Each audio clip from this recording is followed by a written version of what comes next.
Hey everybody, I know I haven't been reviewing much lately, so I'm here with another review for Thing Thing Arena 3. While I haven't been reviewing lately, I have done one thing to make these videos a little bit better quality. See if you can notice, the frame rate should be a little bit better. First off, I want to clarify, this is Thing Thing Arena, not Thing Thing 1, 2, 3, or 4. That means that there's really no story of any sort or no campaign mode. Just a crapload of action. The premise of the game is very simple. Just kill other people. The game has about 7 or 8, something around there, weapons to use to kill other people. And when you want to, you can also whip out your melee weapon. There are 5 levels, each with 3 different sizes, totaling to 15 different areas for you to kill people in. I cannot stress how addicting this game could get for people. Set on a hard enough difficulty, the game can get very intense.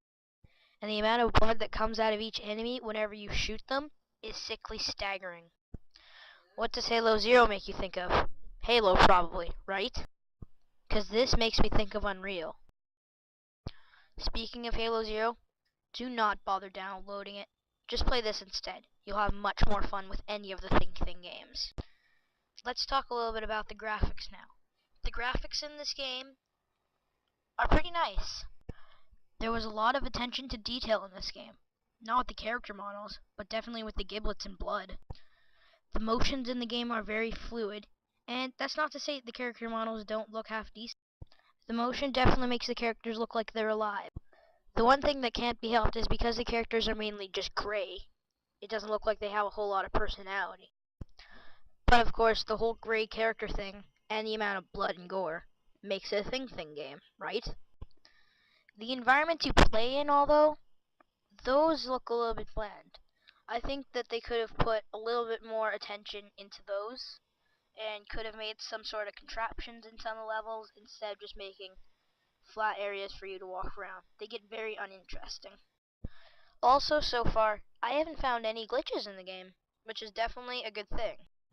Now a little bit about the controls. The controls in this game are very simple and quite responsive. Use A and D to move, and W to jump.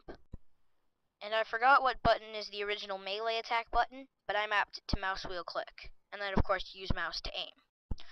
One thing I found with the melee attack, you actually have to have a little bit of distance for the melee attack to hit them. You can't be right up, which, although it can be sometimes annoying, I actually kind of like that feature. It makes you have to pay attention when you're trying to hit people. Now a bit about the sounds. The sounds of this game, they sound pretty good. The guns all feel very, very powerful whenever you shoot them. The sounds that each of the different guns make are all varied. On top of all the things that this game has and does right, it also has an achievement system. While you're playing the game, you might shoot somebody with the arrow gun in the head only in order to kill them. That unlocks you an achievement. There are also several other achievements to unlock. While this achievement system might not be enough of an incentive to keep players coming back for a really long time, it's at least something that was a good addition to the game. In any other game, I'd ask for there to be more characters to choose from, but the characters in this game, thankfully, are fully customizable, another good trait of the Thing series. The amount of combinations you can use to create a character is a very, very large number.